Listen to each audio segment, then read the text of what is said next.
అందరికీ నమస్కారం. సుమారు 4 దశాబ్దాల 4 వసంతాల ముందు 4 దశాబ్దాల 2 వసంతాలు అనుకుంటున్నాను నేను. అంటే 24లో ఉన్నాం మనం. 82లో తెలుగుదేశం పార్టీ పుట్టింది. 82లో తెలుగుదేశం పార్టీ పుట్టడానికి కారణం నాడు తెలుగువాడి ఆత్మగౌరవం. నాటి నినాదం తెలుగువాడి ఆత్మగౌరవం.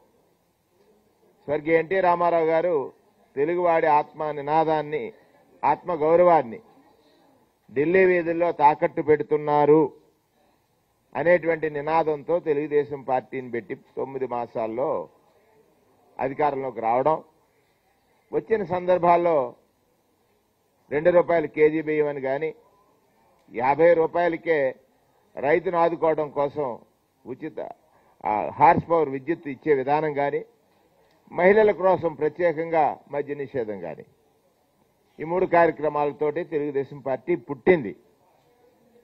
పుట్టిన పార్టీలో ఆయన కట్టడంలో చేసిన ఒక లోపం, వాడిన ఐరన్ రెస్ట్ ఫ్రీది కాదు, అది రెస్ట్ ఐరన్. పుట్టిన పార్టీలో చేరినటువంటి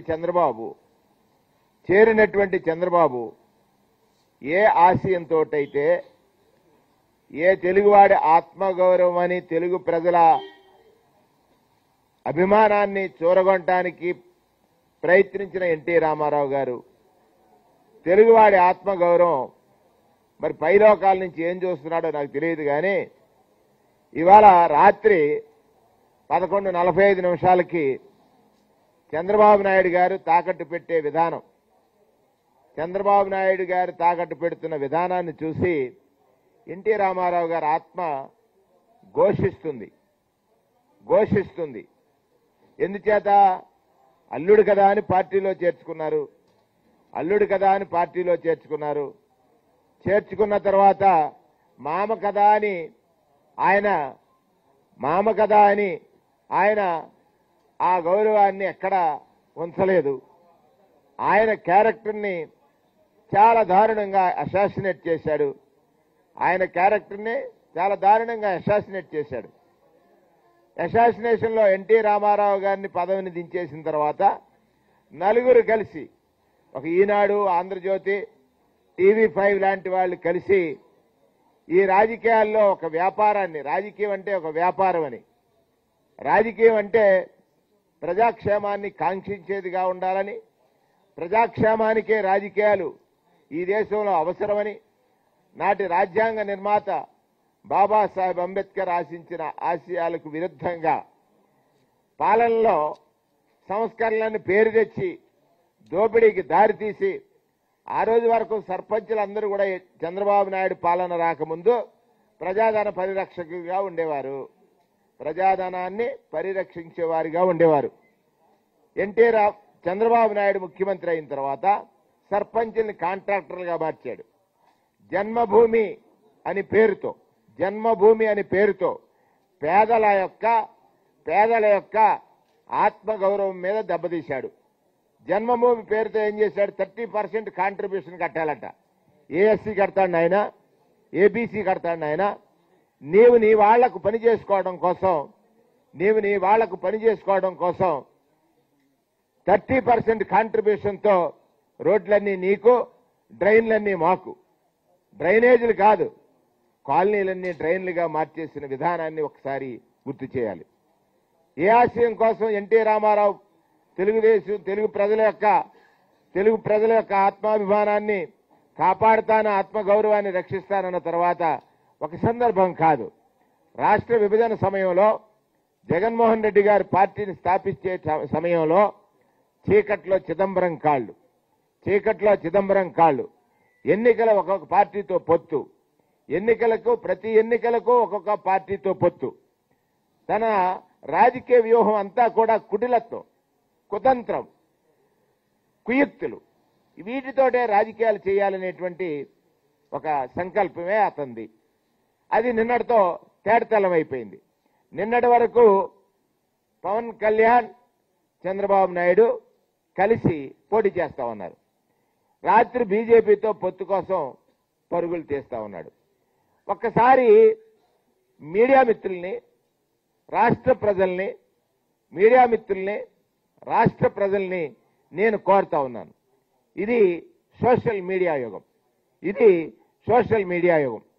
2014-19లో తెలుగుదేశం పార్టీ భారతీయ జనతా పార్టీతో విభేదించానని నటించాడో విభేదించాడో ఆ సందర్భంలో ప్రస్తుత ప్రధానమంత్రి పైన చంద్రబాబు నాయుడు ఏ విధమైన కామెంట్స్ చేశాడు, ప్రస్తుత ప్రధానమంత్రి నరేంద్ర మోడీ పైన చంద్రబాబు నాయుడు ఏ కామెంట్ చేశాడు, 99లో ఈ రాష్ట్రానికి వస్తే అరెస్ట్ చేస్తానన్నాడు.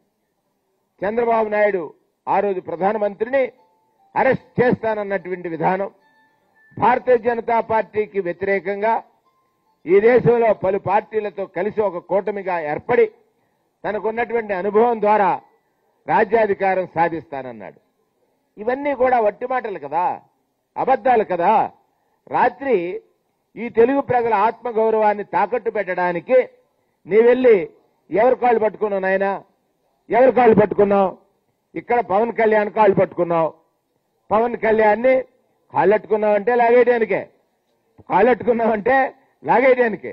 మంగారి కాళ్ళు పట్టుకున్నావు, లాగేశావు. తర్వాత హరికృష్ణని మంత్రి పదవి నుంచి తీసేశావు. అంటే ఎదుటి వారికి చెప్పడానికి నీతులు తాను పాటించడానికి కాదనేటువంటి విధంగా నిన్న నేను అన్నాను. వారి తమ్ముడు రామూర్తి నాయుడు గారు పాపం ఏమైపోయాడు? ఆయన ఏ పార్టీలో ఉన్నాడు? ఏం చేస్తున్నాడు? దాని గురించి మాట్లాడ్డు. ఇక్కడ జగన్మోహన్ రెడ్డి గారి కుటుంబం పైన, జగన్మోహన్ రెడ్డి గారి క్యారెక్టర్ పైన అనేకమైనటువంటి ఆరోపణలు చేస్తాడు. ఆరోపణలు చేసే ముందు నీ ప్రవర్తన ఏమిటి? నీవేం ఆశించావు? నువ్వెలా చేసావు? ఇవన్నీ మర్చిపోయారా? నేను మళ్ళీ అప్పీల్ చేస్తున్నాను మీడియా మిత్రులను కానీ, రాష్ట్ర ప్రజలను కానీ, యూట్యూబ్లోకి వెళ్ళి 2014-19 మధ్యలో ఈ చంద్రబాబు నాయుడు ప్రత్యేక హోదా ఎలా వదిలేశాడు వివరంగా ఉంటుంది. ప్రత్యేక తరగతి హోదాని ఎలా వదిలేశాడు? నోటు కేసు కోసం. ఈ రాష్ట్రాన్ని విడిపోయే సమయంలో శాసనసభలో కనీసం ఈ రాష్ట్ర అవసరాల గురించి మాట్లాడలేదు. అది వాస్తవం. ఈ రాష్ట్రం విడిపోయే సమయంలో ఈ రాష్ట్ర అవసరాల గురించి కనీసం మాట్లాడలేదు. అది నిజం. ఆ నిజాన్ని చూడండి ఒకసారి. విడిపోయిన రాష్ట్రంలో 2 రాష్ట్రాల్లో పాగా వేయాలని నోటు కేసుకు దొరికేసి రాత్రికే బిషానం సర్దేసి ఇక్కడికి వచ్చేసి ప్రజల్ని మోసం చేయడానికి అమరావతి భ్రమరావతి ద్వారా ఎవరో సింగపూర్ ఆయన వచ్చాడంట. ఆంధ్రప్రదేశ్ వాళ్ళు పనిచేయరు నీ మోసానికి. సింగపూర్ వాడిని తీసుకొచ్చావు. ఈశ్వరన్ ఇవాళ ఎక్కడున్నాడు? ఈశ్వరన్ ఎక్కడున్నాడు? చంద్రబాబు నాయుడు గారు ఆలోచించండి. తెలుగువాడి ఆత్మగౌరవాన్ని తాకట్టు పెట్టడానికి పుట్టినవాడు నువ్వు అయితే, మీ మామగారు తెలుగుదేశం పార్టీ పెట్టింది తెలుగువాడి ఆత్మగౌరవ రక్షణకైతే, తెలుగువాడిగా తెలుగు ప్రజల వెన్ను విరిచిన నువ్వు ఇవాళ తెలుగువాడి యొక్క ఆత్మగౌరవాన్ని గన్నుగా నిలిచినటువంటి జగన్కి పోటీనా? తెలుగువాడి ఆత్మగౌరవం వెన్ను విరిచిన నువ్వు తెలుగువాడి ఆత్మగౌరవాన్ని నిలపడానికి తెలుగు ప్రజల యొక్క పాలన చూసి దేశమంతా కూడా ఆదర్శంగా తీసుకునేటట్టు పాలించడానికి కారకుడైనటువంటి జగన్మోహన్ రెడ్డి గారికి పోటీ నువ్వా? శాసనసభకి నీ శాసనసభ్యులు వస్తున్నారు. మైకానైతే స్లోగన్స్. అది చాలా విచిత్రంగా ఉంది. తెలుగుదేశం పాలనలో 43,000 బెల్ట్ షాపులుంటే 43,000 బెల్ట్ షాపులు, ఇంటికో బెల్ట్ షాప్ పెట్టావు. ఇంటికో బెల్ట్ షాప్. నువ్వు మద్య నిషేధం గురించి మాట్లాడతావా? రైతులు కరువుతో ఆత్మహత్యలు చేసుకుంటే ఏదో రెయిన్ గన్నలు తెస్తానన్నావు. రెయిన్ గన్నలు ఎక్కడున్నాయి నాయన? అవి మర్చిపోయారు జనం అనుకుని ఇవాళ రైతుల గురించి నీ వాళ్ళ చేత మాట్లాడిస్తున్నావు. రైతులకు 87,600 కోట్ల రూపాయల రుణాలు మాఫీ చేస్తానని చెప్పి 15,000 కోట్లే చేస్తే ఇవాళ 30,000 కోట్ల రూపాయలు డైరెక్ట్ గా రైతు భరోసా ద్వారా, రైతు భరోసా కేంద్రాలు, విత్తనం నుంచి విక్రయం వరకు ఆ రోజు కొనుగోలు కనీసం చేయలేని నువ్వు ఇవాళ రైతు మిల్లర్ దోపిడీకి గురి కాకుండా రక్షించేటువంటి ఈ ప్రభుత్వం పైన ఆరోపణలు చేయడానికి ఆ శాసనసభలో శాసనసభ్యులు పాపం అక్కడ ట్రైనింగ్ ఇచ్చి పంపుతాడు, లేదా అనకపోతే సీటు తీసేస్తానంటాడు. ఇటువంటి ప్రయత్నాలు చేస్తా ఉన్నాడు. అంటే భ్రమలో బ్రతికే నువ్వు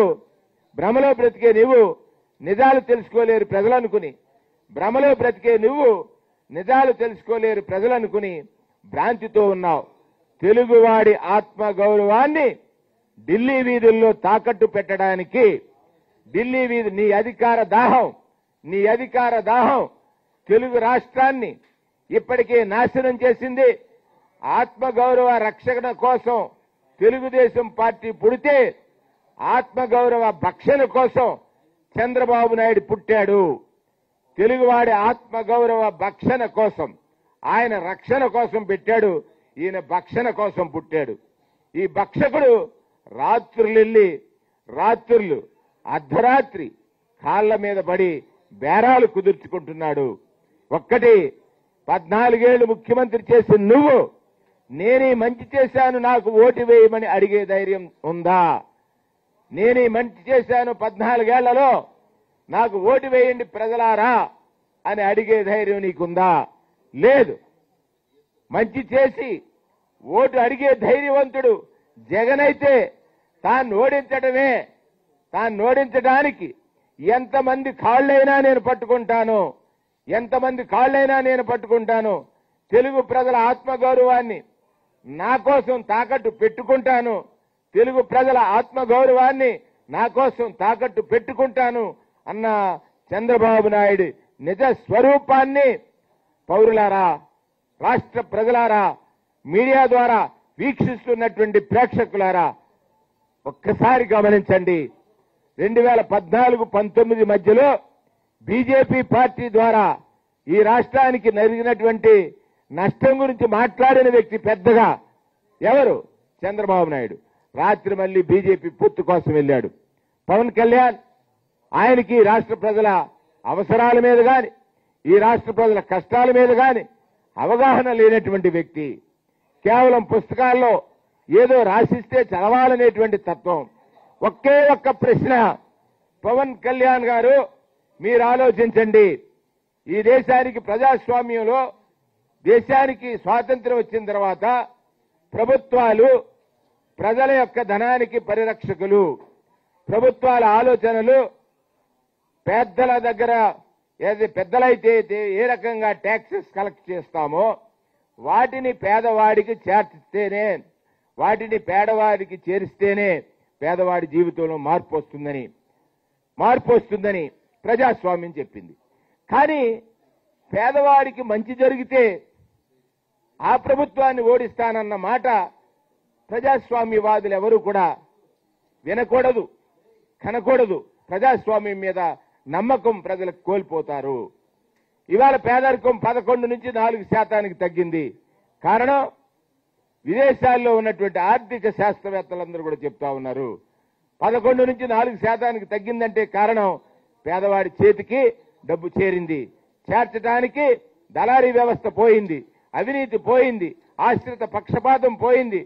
కష్టంలో ఉన్నవాడు మాత్రమే కనపడ్డాడు జగన్మోహన్ రెడ్డి గారికని ఈ సందర్భంగా తెలియజేస్తూ, ఒక్కటి ఆయన ఓట్ ఆన్ అకౌంట్ బడ్జెట్ ప్రవేశపెట్టే సమయంలో చంద్రబాబు నాయుడు ఒక అబద్ధం చెప్తాడు, నేను సంపద సృష్టిస్తానని. ఆయన పరిపాలన చేసిన ప్రతి సమయంలోనూ సంపద సృష్టింపబడలేదు గాని రాష్ట్రం అప్పుల పాలైంది. సంపద సృష్టింపబడలేదు గాని రాష్ట్రం అప్పుల పాలైంది. అది వాస్తవం. ఆ వాస్తవాన్ని అసెంబ్లీ సాక్షిగా చెప్తే వినటానికి ప్రతిపక్షానికి ఓపిక లేదు, వినటానికి ప్రతిపక్షానికి సమయం లేదు. కేవలం సభకు రావడం, బయటకు పోవడం, సభకు రావడం, ప్లకార్డ్స్ చూపించడం, జై జై జగన్ అంటున్నారు. ఇవాళ వాళ్ళు బై కాదు, జై జగన్ అని జనమంటే, జై జగన్ అని జనమంటే బై అనేది మిమ్మల్ని, బై అనేది మిమ్మల్ని. మీకు ఇక్కడికే సుమారుగా వయసు పెరిగిపోయింది, ఆశ పెరిగిపోయింది. వయసు పెరిగిపోయి ఆశ పెరిగిపోయి ప్రత్యక్ష రాజకీయాల్లో రాని నీ కొడుకుని ముఖ్యమంత్రి చేయాలని నీ తపన, ప్రత్యక్ష రాజకీయాల్లోకి రాని గెలవలేని నీ కొడుకుని ముఖ్యమంత్రి చేయాలని నీ తపన ఈ రాష్ట్ర పౌరుల జీవితాల్లో మళ్లీ చీకటిని కలిగిస్తుందనేటువంటి వాస్తవ విషయాన్ని మీ ద్వారా మీడియా ద్వారా ఈ రాష్ట్ర ప్రజానీకానికి తెలియజేస్తున్నాను. వాస్తవాలు ఎరగండి. వాస్తవాలు నిజం ఎవరైతే మాట్లాడుతున్నారో రాజకీయాల్లో నిజం మాట్లాడే వారి వల్ల మాత్రమే ప్రజలకు ప్రయోజనము. 2,53,000 కోట్ల రూపాయలు నేరుగా డీబీటీ ద్వారా ప్రజలకు చేరిందంటే కారణం జగన్మోహన్ రెడ్డి గారు తీసుకున్న ఒక చారిత్రక నిర్ణయం. ఇదే డబ్బు, ఇదే బడ్జెట్ ఇవాళ ఇంకా జగన్మోహన్ రెడ్డి గారి ప్రభుత్వంలో కరోనా లాంటి సమయంలో దేశ ఆర్థిక పరిస్థితే కాకుండా రాష్ట్ర ఆర్థిక పరిస్థితి కూడా దిగజారినా కూడా పేదవాడికి ఎక్కడా నష్టం జరగలేదు. కారణం డీబీటీ అనేటువంటిది. నీవే రోజునే చేసావా? నీ దగ్గర కూడా 2,50,000 కోట్లో 2 లక్షల కోట్లో ఉంది. కేవలం నువ్వు ఒక కట్టడం మొదలెడతావు, కమిషన్ కొట్టేస్తావు. కట్టడం మొదలెడతావు, కమిషన్ కొట్టేస్తావు. అందుకే ఈ కమిషన్ల బాబు బై అని ప్రజలు చెప్పారు. నీకు ఆల్రెడీ చాలా మంది నీ కుటుంబానికి ఉన్నటువంటి ఒక పెద్దది నేను కోరుకోను. కానీ అల్జీమర్స్ అంటే మతిమరుపు. ఆ మతిమరుపు ఎక్కువ వచ్చింది. రేపొద్దున నువ్వు ఊహిస్తున్నావు. అందరి కాళ్లు పట్టుకున్నా దేవుడు జనము దైవము జగన్ గారిని దీవిస్తున్నారు. ఖచ్చితంగా రేపు రాబోయే ఎన్నికల్లో 24లో 100% జగన్ గారు గెలుస్తారు. జగన్ గారు ముఖ్యమంత్రిగా ఉండాలని ఈ రాష్ట్ర ప్రజానీకం కోరుకుంటున్నారు. 175 మేము గెలుస్తాం. కానీ ఆల్జీమర్ అని మీరు అన్నావు, మతిమరుపు 0-0గా మిగలబోతుంది. తెలుగుదేశం పార్టీతో పొత్తు పెట్టుకున్న అన్ని పార్టీలు ఇంతమంది కలిసి రావాలా పేదవాడికి మంచి చేస్తానన్న నాయకుడిని ఓడించడానికి.